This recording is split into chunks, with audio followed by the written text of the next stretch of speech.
आदरणीय अध्यक्ष जी, इस सत्र के प्रारंभ में ही मैं जब मीडिया के साथियों से बात कर रहा था, माननीय प्रधानमंत्री माननीय मोदी जी,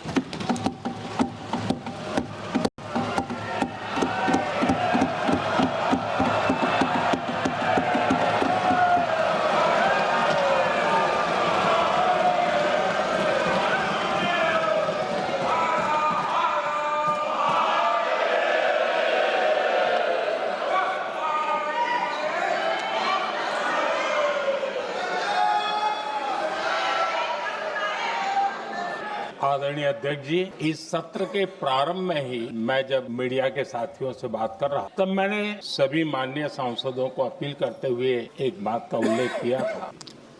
मैंने कहा था कि ये सत्र भारत के विजयोत्सव का सत्र है। संसद का ये सत्र भारत के गौरवगान का सत्र है। आदरणीय अध्यक्ष जी, जब मैं विजयोत्सव की बात कर रहा हूं तब मैं कहना चाहूंगा कि ये विजयोत्सव आतंकी हेडक्वार्टर्स को मिट्टी में मिलाने का है। जब मैं विजयोत्सव कहता हूं तो ये विजयोत्सव सिंदूर की सौगंध पूरा करने का है। मैं जब ये विजयोत्सव कहता हूं तो ये भारत की सेना के शौर्य और सामर्थ्य का विजय गाथा कह रहा है। जब मैं विजयोत्सव कह रहा हूं तो 140 करोड़ भारतीयों की एकता, इच्छा शक्ति, उसके एक अप्रतिम जीत का विजयोत्सव की बात करता हूं। आदरणीय अध्यक्ष जी, मैं इसी विजय भाव से इस सदन में भारत का पक्ष रखने के लिए खड़ा हुआ।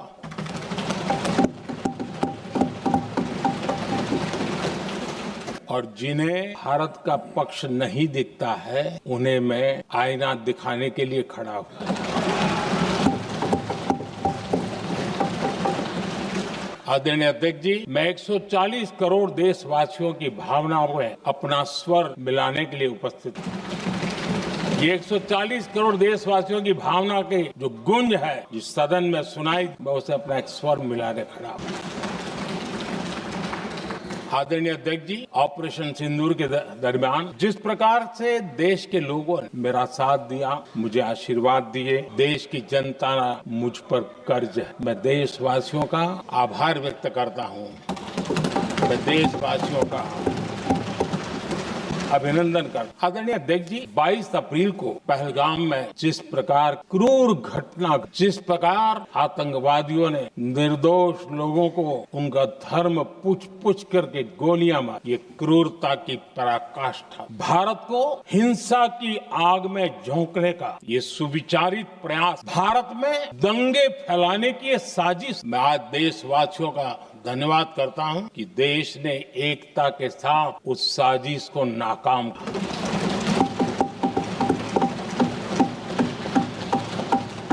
आदरणीय अध्यक्ष जी, 22 अप्रैल के बाद मैंने एक सार्वजनिक रूप से और विश्व को समझ में आए इसलिए कुछ अंग्रेजी में भी वाक्यों का प्रयोग किया था और मैंने कहा था कि हमारा संकल्प, हम आतंकियों को मिट्टी में मिला देंगे।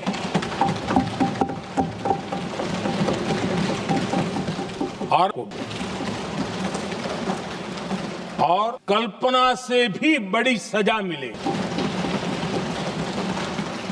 22 अप्रैल को मैं विदेश था, मैं तुरंत लौट के आया और आने के तुरंत बाद मैंने एक बैठक बुलाई और उस बैठक में हमने साफ साफ निर्देश दिए कि आतंकवाद को करारा जवाब देना, और ये हमारा राष्ट्रीय संकल्प है। आदरणीय अध्यक्ष जी, हमें हमारे सैन्य बलों की क्षमता पूरा विश्वास है। पूरा भरोसा उनकी क्षमता पर, उनके सामर्थ्य, साहस। सेना को कार्रवाई की खुली छूट दे दी गई और ये भी कहा गया कि सेना तय करें कब, कहां, कैसे, किस प्रकार से। ये सारी बातें उस मीटिंग में साफ साफ कह, और कुछ बातें उसमें से मीडिया में शायद रिपोर्ट भी। हमें गर्व है, आतंकियों को वो सजा दी और सजा ऐसी है आज भी आतंक के उन आकाओं की नींद उड़ी।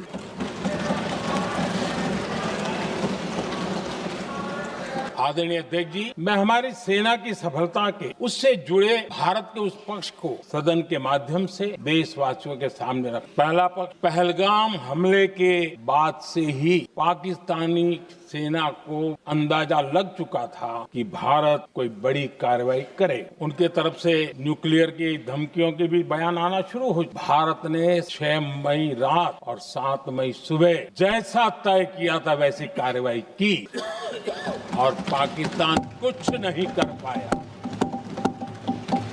22 मिनट में 22 अप्रैल का बदला निर्धारित लक्ष्य के साथ हमारी सेना ने ले लिया। दूसरा पक्ष, आदरणीय अध्यक्ष जी, पाकिस्तान के साथ हमारी लड़ाई की तो कई बार, लेकिन ये पहली ऐसी भारत की रणनीति बनी कि जिसमें पहले जहां कभी नहीं गए वहां हम पहुंचे। पाकिस्तान के कोने कोने में आतंकी अड्डों को धुआं धुआं कर दिया। आतंक के घट सोच नहीं सकता कि वहां तक कोई जा सकता। बहावलपुर और मुर्ग के उसको भी जमीन दोस्त कर दिया गया। आदरणीय अध्यक्ष जी, हमारे सेनाओं ने आतंकी अड्डों को तबाह। तीसरा, पाकिस्तान की न्यूक्लियर धमकी को हमने झूठा साबित कर दिया। भारत ने सिद्ध कर दिया कि न्यूक्लियर ब्लैकमेलिंग अब नहीं चलेगा और न ही ये न्यूक्लियर ब्लैकमेलिंग के सामने भारत झुकेगा। आदरणीय अध्यक्ष जी, चौथा पक्ष, भारत ने दिखाई अपनी तकनीकी क्षमता। पाकिस्तान के सीने पर सटीक प्रहार, पाकिस्तान के एयरबेस एसेट्स भारी नुकसान और आज तक उनके कई एयरबेस आईसीयू में पड़े। आज टेक्नोलॉजी आधारित युद्ध का युग है। ऑपरेशन सिंदूर इस महारत में भी सफल सिद्ध हुई। अगर पिछले 10 साल में जो हमने तैयारियां की है वो न की होती तो इस तकनीक के युग में हमारा कितना नुकसान हो सकता था, इसका हम अंदाज लगा। पांचवा, ऑपरेशन सिंदूर के दरमियान पहली बार हुआ जब आत्मनिर्भर भारत की ताकत को दुनिया ने पहचाना। Made in India drone, made in India missile ने पाकिस्तान के हथियारों की पोल खोल करके। आदरणीय अध्यक्ष जी, और भी एक महत्वपूर्ण काम जो हुआ, वैसे जब राजीव गांधी जी उस समय उनके जो डिफेंस का काम देखने वाले हैं, उन्होंने जब मैंने सीडीएस की घोषणा की तो वो बहुत प्रसन्न होकर के मुझे मिलने आए। बहुत बहुत प्रसन्न। इस समय ऑपरेशन नेवी, आर्मी, तीनों सेनाओं ज्वाइंट एक्शन, इसके बीच की सिनर्जी, इसने पाकिस्तान के छक्के।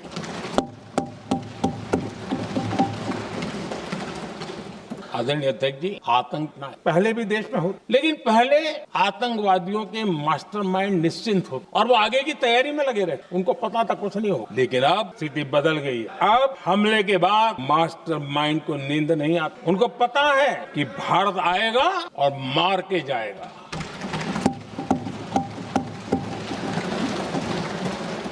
ये न्यू नॉर्मल भारत ने सेट कर दिया।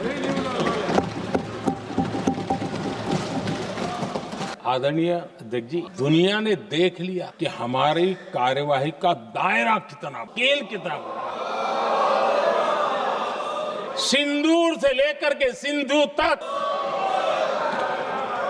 पाकिस्तान पर कार्रवाई। ऑपरेशन सिंदूर ने तय कर दिया कि भारत में आतंकी हमले की उसके आकाओं को और पाकिस्तान भारी कीमत चुकानी। अब ऐसे ही नहीं जाता। आदरणीय अध्यक्ष जी, ऑपरेशन सिंदूर से स्पष्ट हो कि भारत ने 3 सूत्र तय किए। अगर भारत पर आतंकी हमला हुआ तो हम अपने तरीके से, अपनी शर्तों पर, अपने समय पर जवाब दे करके रहेंगे। दूसरा, कोई भी न्यूक्लियर ब्लैकमेल अब नहीं चले। और तीसरा, हम आतंक की सरपरस्त सरकार और आतंक के आकाओं उनको अलग अलग नहीं देंगे। आदरणीय अध्यक्ष जी, यहाँ पर विदेश नीति को लेकर के काफी बात, दुनिया के समर्थन को लेकर के भी काफी बातें कही। मैं आज सदन में कुछ बातें पूरी स्पष्टता से कह रहा हूँ। दुनिया में किसी भी देश ने भारत को अपनी सुरक्षा में कार्रवाई करने से रोका नहीं है।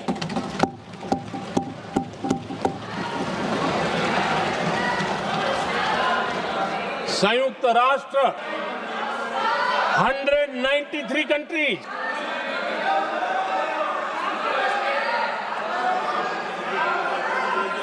सिर्फ 3 देश, 193 कंट्री में सिर्फ 3 देश ऑपरेशन सिंदूर के दौरान पाकिस्तान के समर्थन में बयान दिया था। Only 3 country. क्वाड हो, ब्रिक्स हो, फ्रांस, रूस, जर्मनी, कोई भी देश का नाम ले लीजिए, तमाम देश दुनिया भर से भारत को समर्थन मिला।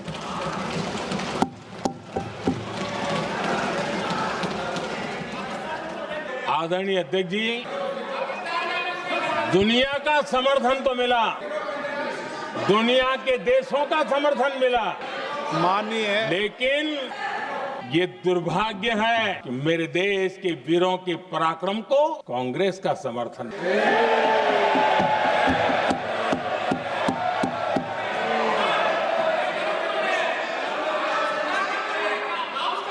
22 अप्रैल के बाद,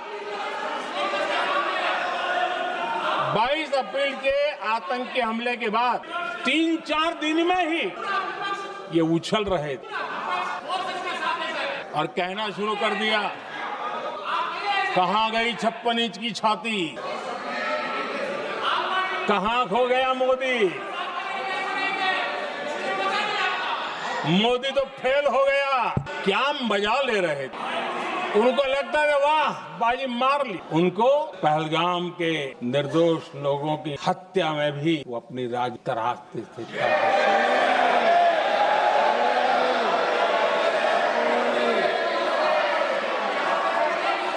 अपनी स्वार्थी राजनीति के लिए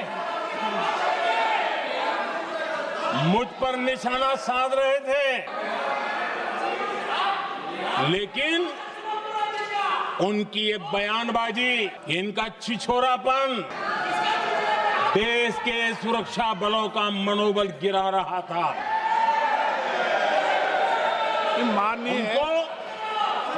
माननीय प्रतिपक्ष के नेता, 1 मिनट, प्रतिपक्ष के नेता आपकी बात अपने ध्यान से, आप बेटे कांग्रेस कर रहे हैं और कुछ नेताओं को पीछे से, ये उचित नहीं है आपके लिए। न भारत के सामर्थ्य पर भरोसा है और न ही भारत की सेनाओं पर, इसलिए वो लगातार ऑपरेशन सिंदूर पर सवाल उठा रहे हैं। ऐसा करके आप लोग मीडिया में हेडलाइंस तो ले सकते हैं, लेकिन देशवासियों के दिलों में जगह नहीं बना सकते। आदरणीय सभापति, आदरणीय अध्यक्ष जी, 10 मई भारत ऑपरेशन सिंदूर के तहत हो रहे एक्शन को रोकने की घोषणा की। इसको लेकर यहां भांति भांति की बातें कही गई। ये वही प्रोपेगेंडा है जो सीमा पार से फैलाया गया है। कुछ लोग सेना द्वारा दिए गए तथ्यों की जगह पाकिस्तान के झूठ प्रचार को आगे बढ़ाने में जुटे हुए, जबकि भारत का रुख हमेशा स्पष्ट। आदरणीय अध्यक्ष जी, कुछ चीजें मैं जरा स्मरण भी कराना चाहिए। जब सर्जिकल स्ट्राइक हुआ, उस समय हमने लक्ष्य तय किया था हमारे जवानों को तैयार करके कि हम उनके इलाके में जाकर आतंकियों के जो लॉन्चिंग पैड है उनको नष्ट करें। और सर्जिकल स्ट्राइक, एक रात के उस ऑपरेशन में हमारे लोग सूर्योदय होते होते काम पूरा करके वापस। लक्ष्य निर्धारित था कि ये करना। जब बालाकोट एयर स्ट्राइक किया तो हमारा लक्ष्य तय था कि आतंकियों के जो ट्रेनिंग सेंटर, इस बार हम उसको तबाह करें, और हमने वो भी करके दिखाया। ऑपरेशन सिंदूर के समय हमारा लक्ष्य तय था, और हमारा लक्ष्य था आतंक के जो एपी सेंटर और पहलगाम के आतंकियों को जहां से पुरजोश योजना बनी, ट्रेनिंग मिली, व्यवस्था मिली, उस पर हमला करें। हमने उनके नाभि पर हमला कर जहां पहलगाम के आतंकियों का रिक्रूटमेंट हुआ, ट्रेनिंग होती, फंडिंग होता था, उन्हें टेक्निकल सपोर्ट मिलता था, शस्त्र सरंजाम मिलता था, उस जगह को आइडेंटिफाई, और हमने सटीक तरीके ऑपरेशन सिंदूर के तहत आतंकियों की नाभि पे प्रहार कर दिया। और आदरणीय अध्यक्ष जी, इस बार भी हमारी सेना ने 100% लक्ष्यों को हासिल करके देश के सामर्थ्य का परिचय दिया। कुछ लोग जानबूझकर के कुछ चीजें भूलने में देश भूलता नहीं है, देश को याद है। 6 रात और 7 मई सुबह ऑपरेशन हुआ, और 7 मई को सुबह भारत ने प्रेस कॉन्फ्रेंस हमारी सेना ने की, और इस प्रेस कॉन्फ्रेंस में भारत ने स्पष्ट कर दिया, और पहले दिन से क्लियर था कि हमारा लक्ष्य है आतंकियों जो व्यवस्थाएं जहां से होती है वो, और उनके अड्डे, उनको हम ध्वस्त करना चाहते। और हमने प्रेस कॉन्फ्रेंस में कह दिया, हमने हमारा काम कर, हमने जो तय किया था पूरा कर। और इसलिए 6-7 मई को ऑपरेशन हमारा संतोषजनक होने के तुरंत बाद, कल जो राजनाथ जी ने कहा था, मैं डंके की चोट पर दोबारा दोहराता हूं, भारत की सेना ने पाकिस्तान की सेना को चंद मिनटों में बता दिया कि हमारा ये लक्ष्य था, हमने लक्ष्य पूरा कर दिया, ताकि उनको पता चले और हमें भी पता चले उनके दिल दिमाग में क्या चलता है। हमने अपना लक्ष्य 100% हासिल कर लिया, और पाकिस्तान में समझदारी होती तो आतंकियों के साथ खुलेआम खड़े रहने की गलती न कर, उसने निर्लज्ज होकर आतंकवादियों के साथ खड़े रहने का फैसला। हम पूरी तरह तैयार थे, हम भी मौके की तलाश में, लेकिन हमने दुनिया को बताया था हमारा लक्ष्य आतंकवाद है, आतंकवादी आका है, आतंकवादी ठिकाना, वो हमने पूरा। लेकिन जब पाकिस्तान ने आतंकियों की मदद में आने का फैसला किया और मैदान में उतरने की हरकत की, भारत की सेना ने सालों तक याद रह जाए ऐसा करारा जवाब दे करके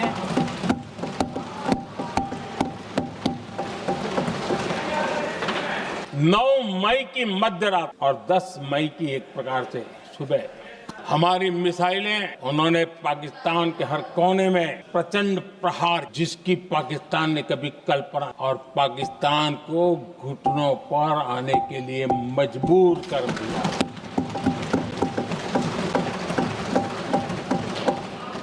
और आपने टीवी में भी देखा है, वहां से क्या बयान आया। पाकिस्तान के लोग, अरे मैं तो स्विमिंग पूल में नहा रहा था, कोई कह रहा था मैं तो दफ्तर जाने की तैयारी कर रहा था, हम कुछ सोचे पहले तो भारत ने तो हमला कर दिया। ये पाकिस्तान के लोगों के बयान है, और देश ने देखे हैं, स्विमिंग पूल में नहा रहा था।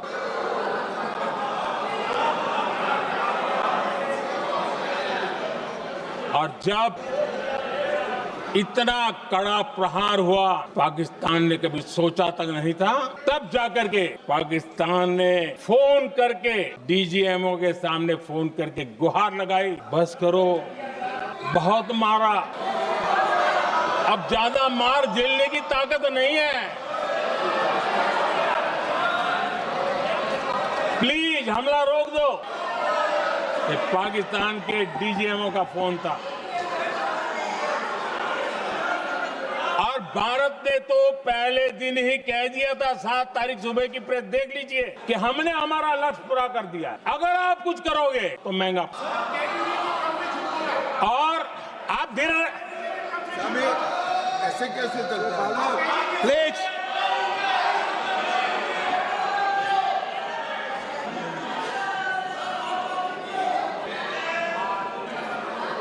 मैं आज दोबारा कह रहा हूं, ये भारत की स्पष्ट नीति थी, सुविचारित नीति थी, सेना के साथ मिलकर के तय की हुई नीति थी और वे ये थी कि हम आतंक, उनके आका, उनके ठिकान, ये हमारा लक्ष्य। और हमने कहा, पहले दिन प्रेस कॉन्फ्रेंस में कहा है कि हमारा एक्शन नॉन एक्सीलेटरी है, ये हमने कह करके किया है और इसके लिए साथियों हमने हमला रोका। अध्यक्ष जी, दुनिया के किसी भी नेता ने भारत के ऑपरेशन रोकने के लिए नहीं कहा।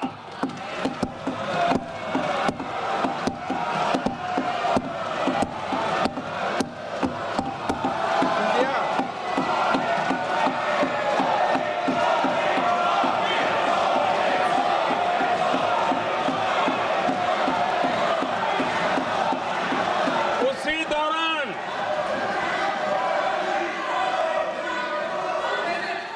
9 तारीख को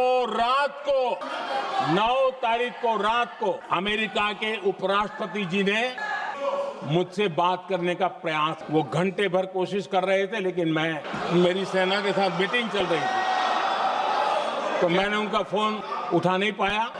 बाद में मैंने उनको कॉल बैक किया, मैंने कहा कि आपका फोन था, 3-4 बार आपका फोन आ गया, क्या है? तो अमेरिका के उपराष्ट्रपति जी ने मुझे फोन पे बताया कि पाकिस्तान बहुत बड़ा हमला करने वाला है, ये उन्होंने मुझे बताया। मेरा जो जवाब था, जिनको समझ नहीं आता है उनको तो नहीं आएगा, मेरा जवाब था, अगर पाकिस्तान का ये इरादा है तो उसे बहुत महंगा पड़ेगा। ये मैंने अमेरिका के उपराष्ट्रपति को कहा।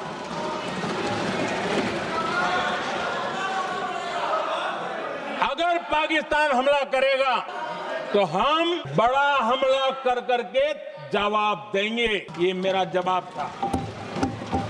और आगे मेरा एक वाक्य था, मैंने कहा था, हम गोली का जवाब गोले से देंगे। ये 9 तारीख रात की बात है और 9 रात में और 10 सुबह हमने पाकिस्तान को, सैन्य शक्ति को तहस नहस कर दिया था। और यही हमारा जवाब था, यही हमारा जज्बा था। और आज पाकिस्तान भी भली भांति जान गया है कि भारत का हर जवाब पहले से ज्यादा तगड़ा होता है। उसे ये भी पता है कि अगर भविष्य में नौबत आई तो भारत आगे कुछ भी कर सकता है। और इसलिए मैं फिर से लोकतंत्र के इस मंदिर में दोहराना चाहता हूं, ऑपरेशन सिंदूर जारी है।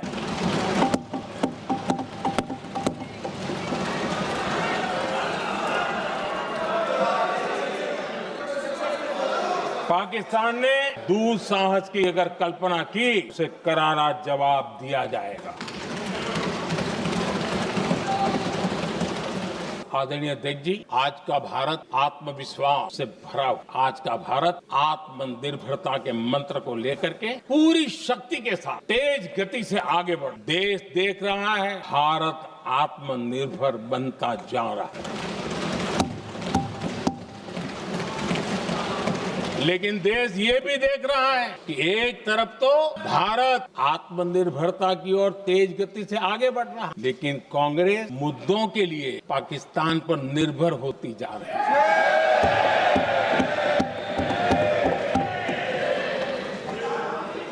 मैं आज पूरा दिन देख रहा था, जो 16 घंटे से जो चर्चा चल रही है, दुर्भाग्य से। प्लीज बैठिए, सब जवाब दे दिया आपका, आप सुनते नहीं, सबका जवाब दे दिया। प्लीज दुर्भाग्य से सुनिए जवाब। कांग्रेस को पाकिस्तान के मुद्दे इंपोर्ट करने पड़ रहे हैं।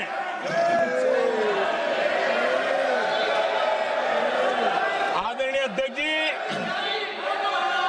आज के वॉरफेयर में इंफॉर्मेशन और नैरेटिव्स की प्लीज बैठिए।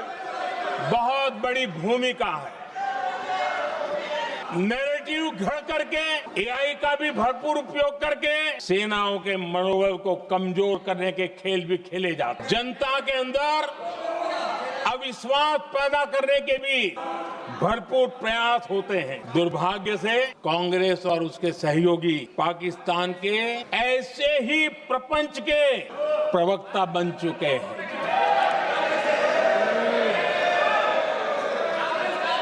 आदरणीय अध्यक्ष जी, देश की सेना ने आदरणीय अध्यक्ष जी, ये तरीका है देश आपका? की सेना ने बैठिए बैठिए। देश की भाई, सेना ने सुनते रहे। सर्जिकल स्ट्राइक की बैठिए।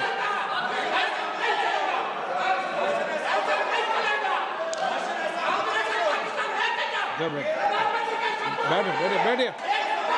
आदरणीय अध्यक्ष जी, देश की सेना ने सफलतापूर्वक सर्जिकल स्ट्राइक की तो तुरंत कांग्रेस वालों ने सेना से सबूत मांगे थे,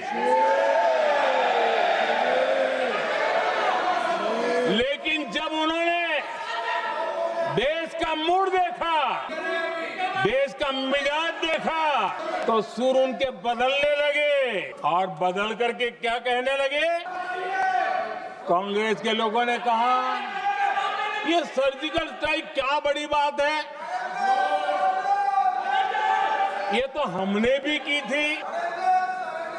एक ने कहा 3 सर्जिकल स्ट्राइक की थी, दूसरे ने कहा 6 सर्जिकल स्ट्राइक की थी, तीसरे ने कहा 15 सर्जिकल स्ट्राइक की थी। जितना बड़ा नेता उतना बड़ा आंकड़ा चल रहा था। आदरणीय अध्यक्ष जी, इसके बाद बालाकोट में सेना ने एयर स्ट्राइक, अब एयर स्ट्राइक तो ऐसी थी कि वो कुछ कह नहीं सकते थे, इसलिए ये तो नहीं कहा कि भाई हमने भी की थी, उसमें तो उन्होंने समझदारी दिखाई, लेकिन फोटो मांगने लगे। एयर स्ट्राइक हुई तो फोटो दिखाओ, क्या कहां गिरा, क्या तोड़ा, कितने मरे, बस यही पूछते रहे। पाकिस्तान भी यही पूछता, ये भी यही। इतना ही नहीं, आदरणीय अध्यक्ष जी, जब पायलट अभिनंदन पकड़े गए तो पाकिस्तान में तो खुशी का माहौल होना स्वाभाविक था कि उनके हाथ में भारत की सेना का एक पायलट उनके हाथ लगा था। लेकिन यहाँ पर भी कुछ लोग थे जो कानों कानों में कह रहे थे, अब मोदी फंसा, अब अभिनंदन वहां आए, मोदी ला करके दिखा दे, अब देखते हैं मोदी क्या करता है। आज डंके की चोट पर अभिनंदन वापिस आए।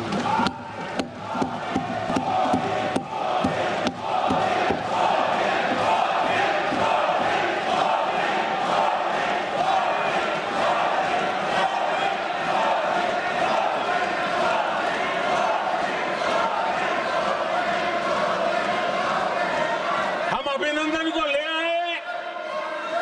तो इनकी बोलती बंद हो गई। इनको लगा यार ये नसीब वाला आदमी है, हमारा हथियार हाथ से निकल गया। आदरणीय अध्यक्ष जी, पहलगाम हमले के बाद हमारा बीएसएफ का एक जवान पाकिस्तान के कब्जे में गया, तो फिर इनको लगा वाह बड़ा मुद्दा हाथ में आ गया है, अब मोदी फंस जाएगा। अब तो मोदी की फजीयत जरूर होगी। और उनकी इकोसिस्टम ने सोशल मीडिया में बहुत सारी कथाएं वायरल की, बीएसएफ के जवान का क्या होगा, उसके परिवार का क्या होगा, ये वापस आएगा, कब आएगा, कैसे आएगा, न जाने क्या क्या चला दिया। आदरणीय अध्यक्ष जी, बीएसएफ का वो जवान भी आन बान शान के साथ वापस आया।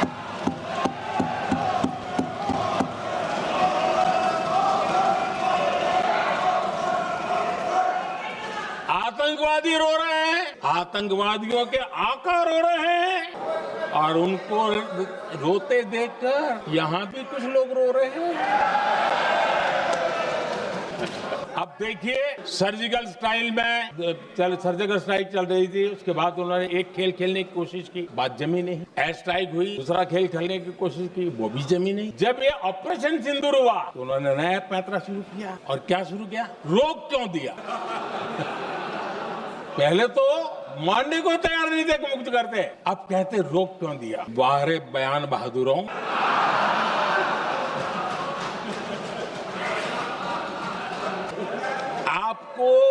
विरोध का कोई न कोई बहाना चाहिए और इसलिए सिर्फ मैं नहीं, पूरा देश आप पर हंस रहा है।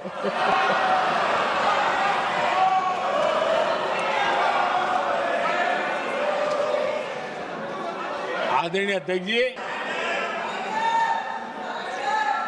सेना का विरोध, सेना के प्रति एक पता नहीं नेगेटिविटी, एक कांग्रेस का पुराना रवैया रहा है। देश ने अभी करगिल विजय दिवस मनाया, लेकिन देश पूरी तरह जानता है कि उनके कार्यकाल में और आज तक करगिल के विजय को कांग्रेस ने अपनाया नहीं है। न करगिल विजय दिवस मनाया है, न करगिल विजय का गौरव किया। इतिहास साक्षी है अध्यक्ष जी। जब डोकलाम में सैन्य हमारा शौर्य दिखा रहा था, कांग्रेस के नेता चुपके चुपके किससे ब्रीफिंग लेते थे वो सारी दुनिया अब जान गई। आप निकाल दीजिए पाकिस्तान के सारे बयान और यहाँ हमारा विरोध करने वाले लोगों के बयान फुल स्टॉप कॉमा के साथ एक है। क्या कहेंगे? और बुरा लगता है सच बोलते हैं तो। पाकिस्तान के साथ सुर में सुर मिला दिया जाए। आदरणीय अध्यक्ष जी, देश हैरान है, कांग्रेस ने पाकिस्तान को क्लीन चिट दे दी है।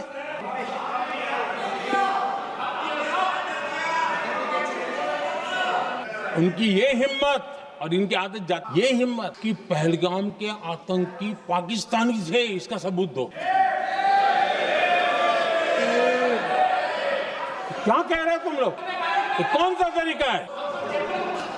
और यही मांग पाकिस्तान कर रहा है जो कांग्रेस कर रही है। और आदरणीय अध्यक्ष जी, आज जब सबूतों की कोई कमी नहीं, सब कुछ आंखों के सामने दिखता है, तब ये हालत है। अगर ये सबूत ना होते तो क्या करते ये लोग, आप बताइए। आदरणीय अध्यक्ष जी, ऑपरेशन सिंदूर के एक पार्ट की तरफ तो चर्चा भी बहुत होती है, ध्यान भी जाता है, लेकिन देश के लिए कुछ गौरव की क्षणें, ताकत की परिचय, उसकी तरफ भी ध्यान जाना बहुत आवश्यक। हमारे एयर डिफेंस सिस्टम, दुनिया में इसकी चर्चा है। हमारे एयर डिफेंस सिस्टम ने पाकिस्तान की मिसाइल और ड्रोन को तिनके की तरफ बिखेर दिया।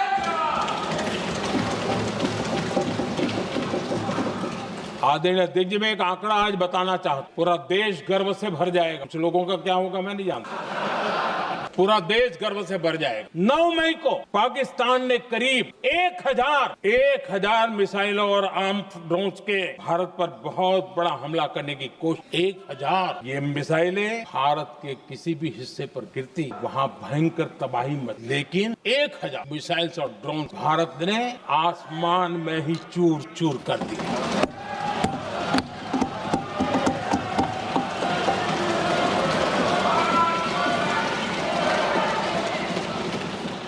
देशवासियों को इससे गर्व हो रहा, लेकिन जैसे कांग्रेस के लोग इंतजार कर रहे थे, तो गड़बड़ होगी यार, मोदी मरेगा, कहीं तो फंसेगा।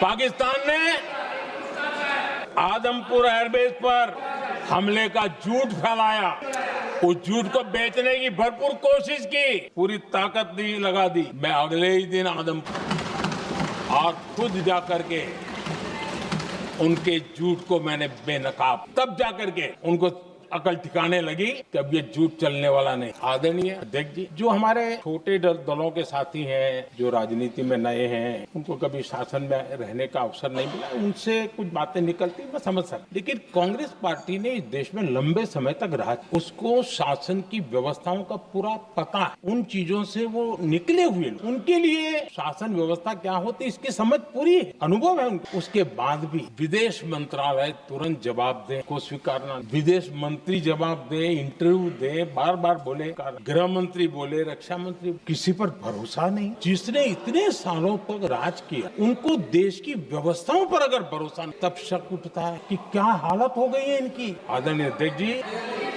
अब कांग्रेस का भरोसा पाकिस्तान के रिमोट कंट्रोल से बनता है और बदलता है।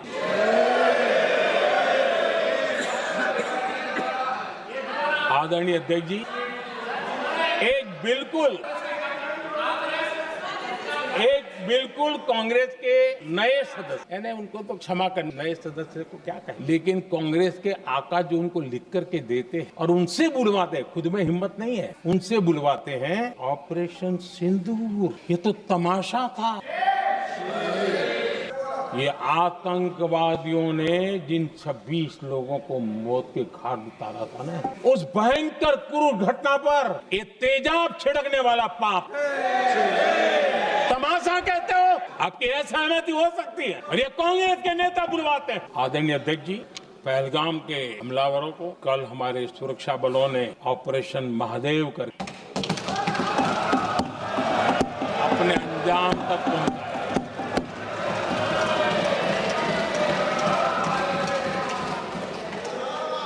लेकिन मैं हैरान हूं, यहाँ ठहाके लगा के पूछा गया कि आखिर ये कल ही क्यों हुआ। अब ये क्या हो गया है, मुझे समझ नहीं आ रहा है। क्या ये ऑपरेशन के लिए कोई सावन महीने का सोमवार ढूंढा गया था क्या? क्या हो गया है लोग? हताशा, निराशा इस हद तक। और देखिए मजा, पिछले कई सप्ताह, हाँ ऑपरेशन सिंदूर हो गया तो ठीक है, पहलगाम के आतंकियों का क्या हुआ, पहलगाम के आतंकियों का अब हुआ, कल क्यों हुआ और कल ही क्यों हुआ? क्या हाल है। आदरणीय अध्यक्ष जी, शास्त्रों में कहा गया है, हमारे शास्त्रों में कहा गया है, शस्त्रेण रक्षिते राष्ट्रे शास्त्र चर्चा प्रवर्तत। अर्थात जब राष्ट्र शस्त्र से सुरक्षित होते हैं तभी वहाँ शास्त्र की, ज्ञान की चर्चाएं जन्म ले पाते।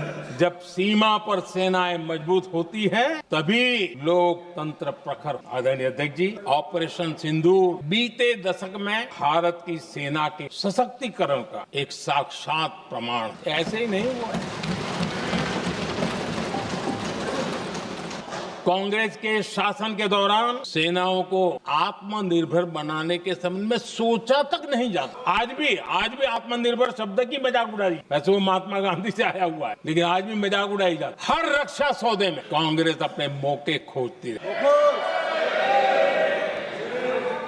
छोटे छोटे हथियारों को विदेशों पर निर्भरता, ये इनका कार्यकाल। Bullet proof jacket, night vision camera तक नहीं होता और लंबा लिस्ट है। जीप से शुरू होता है, बफो, हेलीकॉप्टर, हर चीज के साथ घोटाला। आदरणीय अध्यक्ष जी, हमारी सेनाओं को आधुनिक हथियारों के लिए दशकों तक इंतजार। आजादी के पहले और इतिहास गवाह एक जमाना था जब डिफेंस मैन्युफैक्चरिंग में भारत का आवाज सुनाई। जिस समय तलवारों से लड़ा जाता था ना, तब भी तलवारें भारत की श्रेष्ठ मानी जाती। हम डिफेंस के इक्विपमेंट में आगे, लेकिन आजादी के बाद जो एक मजबूत डिफेंस इक्विपमेंट मैन्युफैक्चरिंग का हमारा दायरा, जो हमारा पूरा इकोसिस्टम, उसको सोच समझ करके तबाह कर, उसको दुर्बल किया। रिसर्च और मैन्युफैक्चरिंग के लिए रास्ते बंद कर। अगर इसी नीति पर हम चलते तो भारत इस 21वीं सदी में ऑपरेशन सिंदूर के संबंध में सोच भी नहीं सकता। यह हालत करके रखा हुआ। भारत को सोचना पड़ता कि अगर कोई एक्शन लेना है तो शस्त्र कहां से मिलेंगे, साधन कहां से मिलेगा, बारूद मिलेगा, समय पर मिलेगा नहीं मिलेगा, बीच बचाव में रुक तो नहीं जाएगा, ये टेंशन पालना। आदरणीय अध्यक्ष जी, बीते एक दशक मेक इन इंडिया हथियार सेना को मिले, उन्होंने इस ऑपरेशन में बहुत निर्णायक भूमिका निभाई।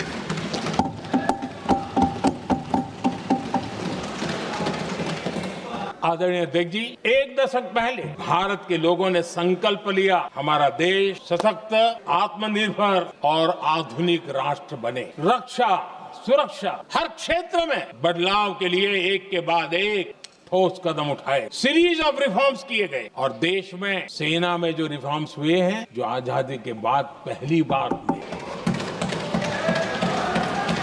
चीफ ऑफ डिफेंस स्टाफ की नियुक्ति विचार कोई नया नहीं था, दुनिया में प्रयोग भी चलते हैं, भारत में निर्णय नहीं हुआ। हमने ये बहुत बड़ा रिफॉर्म हमने किया और बहुत ही, मैं हमारी तीनों सेनाओं का अभिनंदन करता हूं। इस व्यवस्था को उन्होंने दिल से सहयोग किया है, दिल से स्वीकार किया है। सबसे बड़ी ताकत ज्वाइंटनेस और इंटीग्रेशन। इस समय नेवी हो, एयरफोर्स हो, आर्मी हो, ये इंटीग्रेशन और ज्वाइंटनेस ने हमारी ताकत को अनेक गुना बढ़ा दिया और उसका परिणाम भी हमें नजर में आया। ये हमने करके दी। सरकार की जो डिफेंस प्रोडक्शन की कंपनियां, उसमें हमने रिफॉर्म। शुरुआत में वहां पर आग लगाना, आंदोलन करवाना, हड़तालें करवाने के खेल चल रहे थे, अभी भी बंद नहीं हुए हैं। लेकिन देश हित को सर्वोपरि मान करके उन डिफेंस इंडस्ट्री के हमारे जो लोग थे सरकारी व्यवस्था में, उन्होंने इसको मन से लिया, रिफॉर्म को स्वीकार किया और वो भी आज बहुत प्रोडक्टिव बन गए। इतना ही नहीं, हमने प्राइवेट सेक्टर के लिए भी डिफेंस के दरवाजे खोल दिए हैं और आज भारत का प्राइवेट सेक्टर आगे आ रहा है।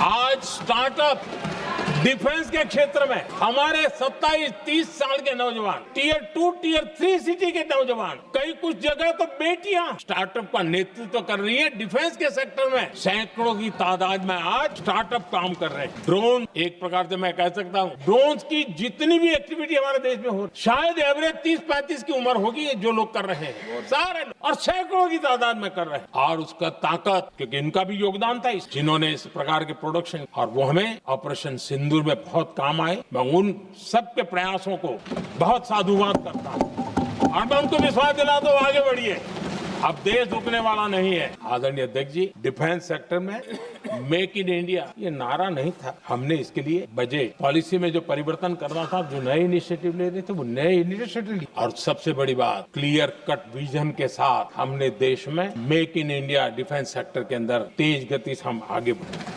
आदरणीय अध्यक्ष जी, एक दशक डिफेंस का बजट लगभग पहले से 3 गुना है। डिफेंस प्रोडक्शन में करीब करीब 250% वृद्धि हुई है, 250% वृद्धि हुई है। 11 वर्षों में डिफेंस एक्सपोर्ट 30 गुना से भी ज्यादा बढ़ा है, 30 गुना से ज्यादा। डिफेंस एक्सपोर्ट आज दुनिया के करीब 100 देशों तक हम पहुंचे। और आदरणीय अध्यक्ष जी, कुछ चीजें ऐसी होती हैं जो इतिहास में बहुत बड़ा प्रभाव। ऑपरेशन सिंदूर ने डिफेंस का जो मार्केट है उसमें भारत का झंडा गाड़ दिया है। भारत के हथियारों की डिमांड आज बढ़ती चली जा रही, मांग बढ़, ये भारत में उद्योगों को भी बल देगी, एमएसएमई को बल देगी, हमारे नौजवानों को रोजगार देगी और हमारे नौजवान अपनी बनाई चीजों से दुनिया में अपनी ताकत का प्रदर्शन कर पाएंगे। यह दिख रहा है,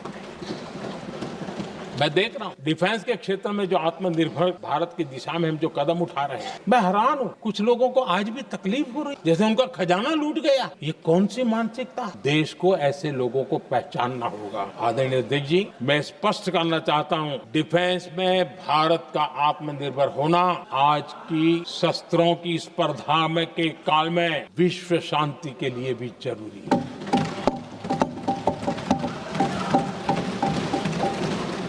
मैं पहले भी कह चुका हूं, भारत बुद्ध का नहीं, बुद्ध का देश।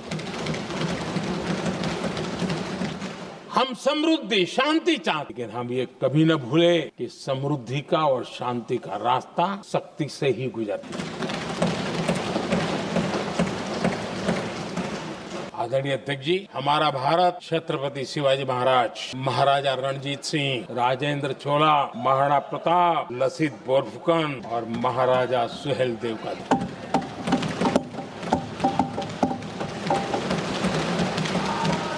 आदरणीय अध्यक्ष जी, हम विकास और शांति के लिए सामरिक सामर्थ्य पर भी फोकस करते हैं। आदरणीय अध्यक्ष जी, कांग्रेस के पास नेशनल सिक्योरिटी का विजन पहले था और आज तो सवाल ही नहीं उठता। कांग्रेस ने हमेशा नेशनल सिक्योरिटी पर समझौता। आज जो लोग पूछ रहे हैं पीओके को वापस क्यों नहीं लिया, वैसे ये सवाल मुझे ही पूछ सकते हैं और किसको पूछ सकते हैं।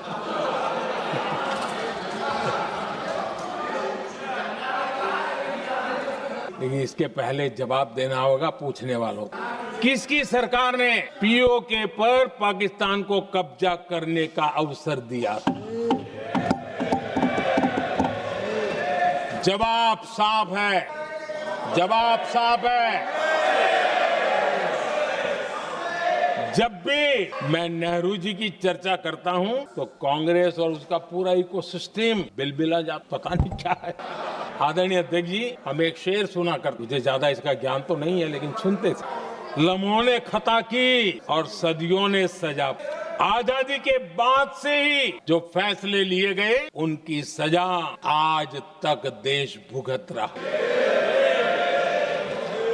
यहाँ बार बार एक बात का जिक्र हुआ और मैं फिर से करना चाहूंगा। अक्साई चीन की पूरे क्षेत्र बंजर जमीन करार ये कह करके तो बंजर देश की 38,000 वर्ग किलोमीटर जमीन वे खूनी। आदरणीय अध्यक्ष जी, जानता हूं मेरी कुछ बातें चुभने वाली। 1962 और 1963 के बीच कांग्रेस के नेता जम्मू कश्मीर के पूंछ, उरी, नीलम वैली और किशनगंगा को छोड़ देने का प्रस्ताव रख रहे थे। भारत की भूमि, आदरणीय अध्यक्ष जी, और वो भी लाइन ऑफ पीस के नाम पर किया जा रहा। 1966 रण ऑफ कच्छ पर इन्हीं लोगों ने मध्यस्थता स्वीकार, ये था उनका राष्ट्रीय सुरक्षा का विजन। एक बार फिर उन्होंने भारत का करीब 800 वर्ग किलोमीटर क्षेत्र पाकिस्तान को सौंप दिया, जिसमें छड़बेट भी शामिल है, कि कहीं उसको छड़ा बेट भी कहते हैं। 1965 की जंग में हाजीपीर पास को हमारी सेना ने वापस जीत लिया, लेकिन कांग्रेस ने उसे फिर लौटा दिया। 1971 पाकिस्तान के 93,000 फौजी हमारे पास बंदी। पाकिस्तान का हजारों वर्ग किलोमीटर एरिया हमारी सेना ने कब्जा। हम बहुत कुछ कर सकते थे, विजय की स्थिति में थे। उस दौरान अगर थोड़ी सा विजन होता, थोड़ी सी समझ होती, तो पीओके वापस लेने का निर्णय हो सकता। वो मौका था, वो मौका भी छोड़ दिया गया। अरे इतना ही नहीं, इतना सारा जब सामने टेबल पर था, अरे कम से कम करतारपुर साहब को तो ले सकते थे, वो ही नहीं कर पाए।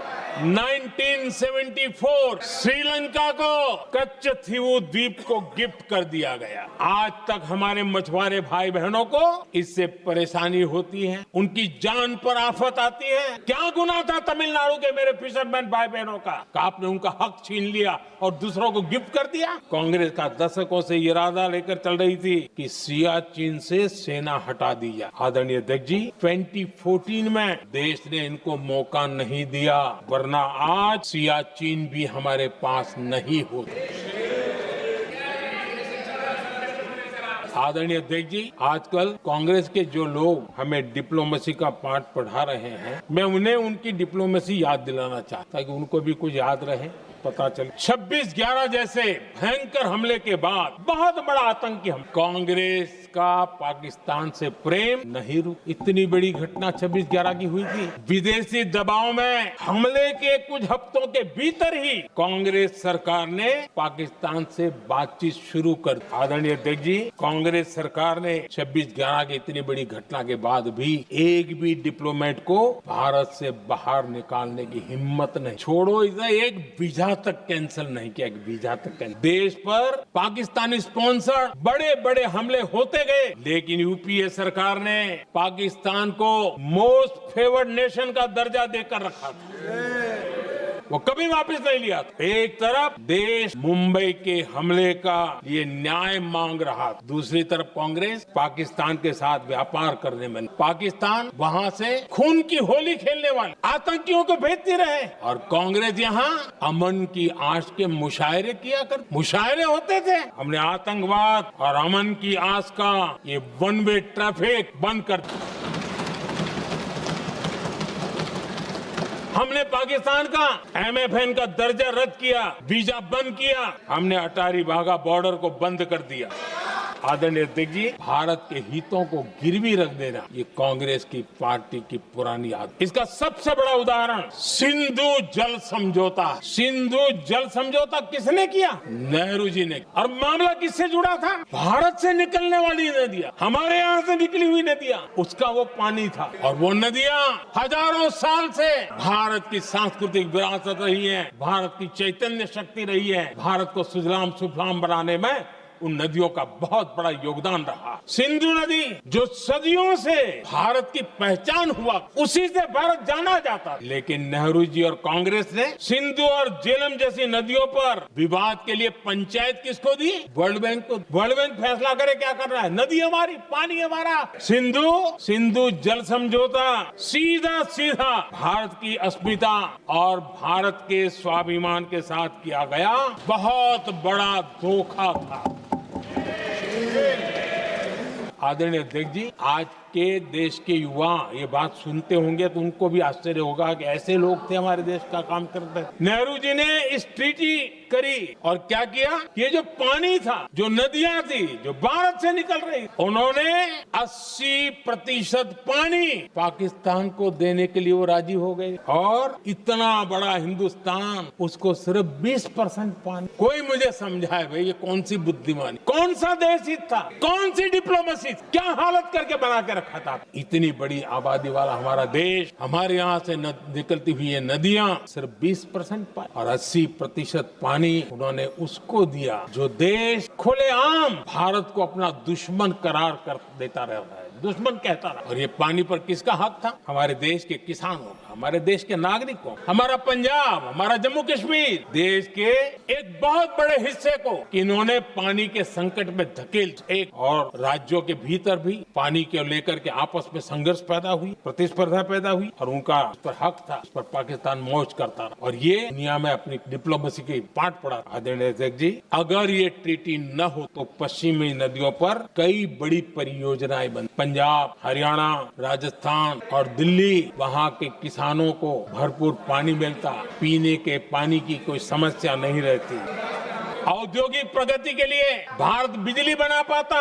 इतना ही नहीं, नेहरू जी ने इसके उपरांत करोड़ों रुपए भी दिए ताकि पाकिस्तान नहर बना सके।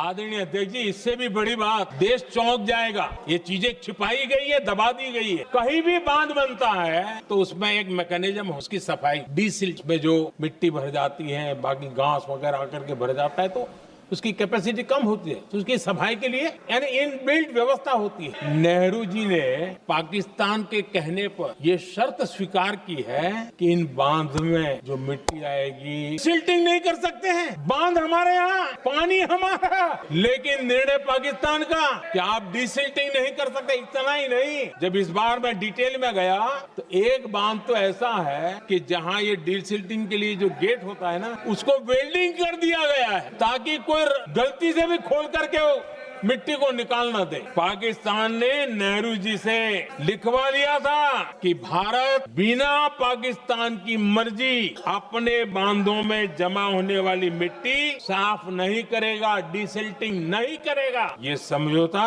देश के खिलाफ था और बाद में नेहरू जी को भी ये गलती माननी